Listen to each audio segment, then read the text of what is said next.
যে মোবাইলে ছবি ছেড়ে যুবকদের পাগল করছে ভাই। ভাই এমন কিছু অ্যাপস বাড়াইছে ভাই, ছবি তুলছে তো মনে হচ্ছে একটা কয়লাকেও ভাষা করে, কয়লা মালকেও ভাষা করে দিয়েছে। হ্যাঁ, যুবকরা ভাবছে এই তো বিশাল, হ্যাঁ দেখতে সুন্দর, যুবকরা দৌড়তে লাগলো ওর পিছনে। যেদিন দেখা হয়েছে কিসের সাথে কি রে, কি করলো রে, এখন এই বিপদে পড়ে গেছে, দে 50,000 টাকা জরিমানা দিয়ে গেছে।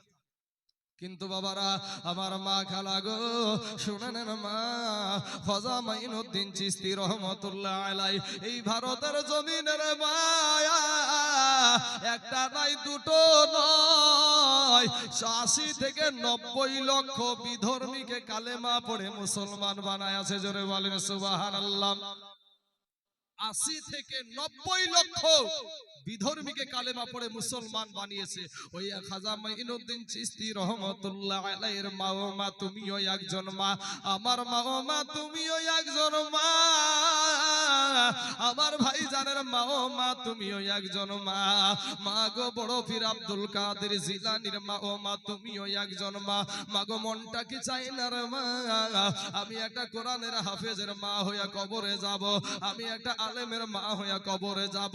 ও মা খালা গো কবরে যখন যাইবা তোমার জন্য একটু হাত উঠায়া দোয়া করবে, এই আশাটা কি তোমার মনে জাগে না? তোমার সন্তানকে নামাজ শিক্ষা দিলা না, দুনিয়ার জন্য পাগল পারা হইয়া থাকলা রে মা, কিন্তু খাজা মাইনুদ্দিন চিশতি রহমাতুল্লাহ আলাইহি যখন বাবা এই ভারতের জমিনে যখন আপনার পা রাখলেন, একটা নয় দুটো নয়, 80 থেকে 90 লক্ষ বিধর্মীকে কালেমা পড়ে মুসলমান বানাইলেন।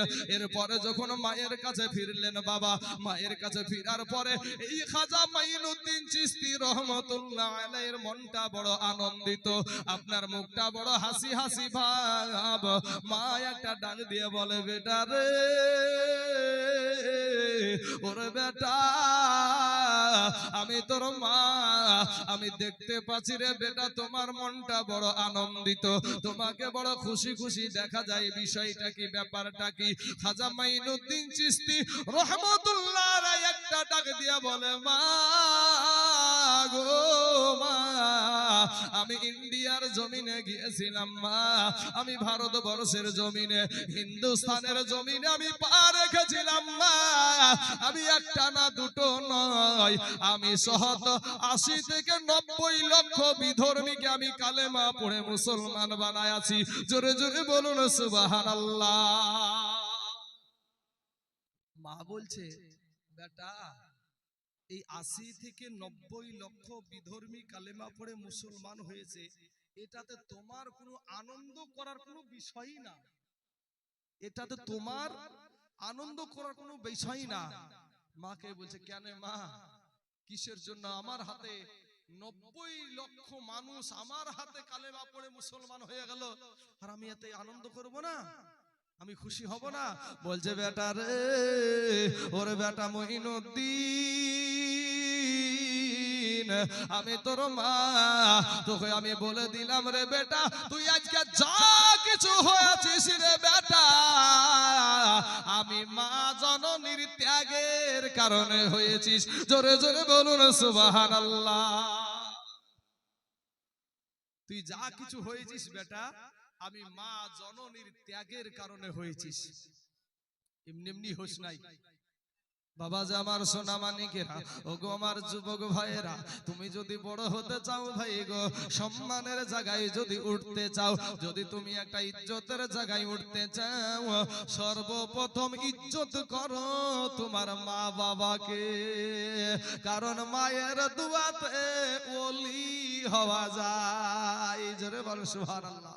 মায়ের দুয়াতে ওলি হওয়া যায়। এ বাবাজি আমি খাজা মাইনুদ্দিন চিশতির ঘটনাটা বলবো, কিন্তু বাবা গো আপনাদেরকে আরেকটা জায়গাতে নিয়ে যাই। বাবা মুসা নবী আল্লাহকে বলছে, আল্লাহ গো আমার জান্নাতে আমার সঙ্গী কে হবে, জান্নাতে আমার সঙ্গী কে হবে?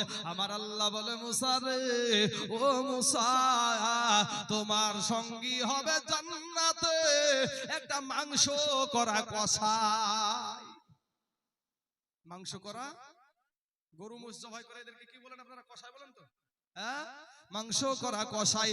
মুসা নবী বলছেন, মুসা আলাইহিস সালাম বলছেন, আল্লাহ গো, আমি একটা যুগের বড় নবী, আমি একটা যুগের সম্মানীয় নবী, আর আমার সাথে একটা মাংস করা কষাই জান্নাতে সঙ্গী হবে। এটা কেমন দেখা যায় ওগো আল্লাহ? এটা কেমন করে হয়? এটা কি করে হয়? আমার আল্লাহকে বলে, আল্লাহ আমার আল্লাহকে বলে, আল্লাহ যেই কষাইটা আমার জান্নাতে সঙ্গী হবে গো মাবুদ, ওই কষাইটাকে আমি একটা বার দেখতে চাই। আল্লাহ পাক রব্বুল আলামিন বলছেন, ওরে মুসা, ওগো আমার মুসা শোনো গো, তুমি কালকে বাজারে চলে যাবা, আর বাজারে যাওয়ার পরে দেখবা একটা মানুষ মাংস করে নিয়ে বিক্রি করছে, ওটাই হবে তোমার জান্নাতে সঙ্গী।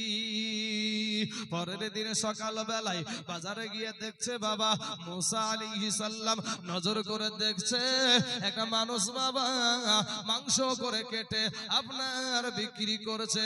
নজর করে দেখে মুসা নবী ভালো ভালো মাংসগুলা, কলিজাগুলা আপনার ত্রিপলের তলে লুকায়া রাখছে। আমার আল্লাহকে মুসা নবী ডাক দিয়ে বলছেন, আল্লাহ গো, এই নাকি আমার জান্নাতে সঙ্গী হবে, ই তো পাকা মাংস চোর। আল্লাহ বলে, মুসা গো তুমি দেখতে থাকো গো মুসা। এবার মুসা নবী দেখতেই আছে বাবা, মাংস যখন বিক্রি করা হয়ে গেল, ভালো ভালো মাংসগুলা একটা পাত্রে করে নিয়ে যেতে শুরু করেছে। মুসা নবী আপনার যেতে শুরু করেছে। এমন সময়তে বাবা একাদ রকমের এসেছে বাবা, তবে মুসা নবী মেহমান হতে চাইলেন। মেহমান হতে বলে, ভাইজান গো, আপনাকে তো আমি চিনি না, তবে আমার বাড়িতে কেউ নাই, একজন ব্যক্তি আছে, সেটা হলো আমার জনম দুঃখিনী মা। বাবা ভাইজান সামনে বাড়ি, সামনে শোনেন বাবা। এবার ওই মুসা নবী সঙ্গে চলে যাচ্ছেন, বলছে ঠিক আছে আসেন, আমি যতটুকু পারবো আপনার মেজবানি করব। বাবাজি আমার ভাই জানেরা, বাড়িতে গিয়ে মুসা নবী আপনার একটা কিনারায় দাঁড়ায়া থাকলেন, বসতে দিলেন। কিন্তু বাবা গো, মুসা নবী দেখতে চাইছে যে আমার সঙ্গী হওয়ার কারণটা কি, এই বিষয়টা মুসা নবী দেখার আশা। এবার বাবা দেখছে গো, ওই কসায়ের জনম দুঃখিনী মা বাবা গো বিছানায় পেশাব পায়খানা করে, ওই পায়খানা গুলা শরীরে শুকায়া গেছে। নারায়ে তাকবীর, নারায়ে রিসালাত, মাসলাকে আলা হযরত উলামায়ে আহলে সুন্নাত, নারায়ে তাকবীর, নারায়ে রিসালাত, মাওলানা মোহাম্মদ তুফাজ্জুল কালিমি সাহেব, নারায়ে তাকবীর, নারায়ে রিসালাত। বাবাজি আমার ভাই জানেরা, এই দেখেন আমার তুফাজ্জুল ভাই আইবারে বলে, ওরে বসে আছি আমিও অপেক্ষা করে রে তুফাজ্জুল ভাই আইবা।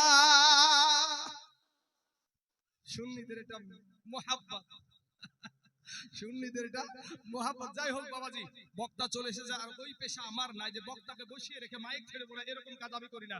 তবে বাবাজি এই ব্যক্তিটা আপনার, আমি 10 মিনিটের জায়গায় আপনার 2 থেকে 3 মিনিটের আমি কথাটা শেষ করছি।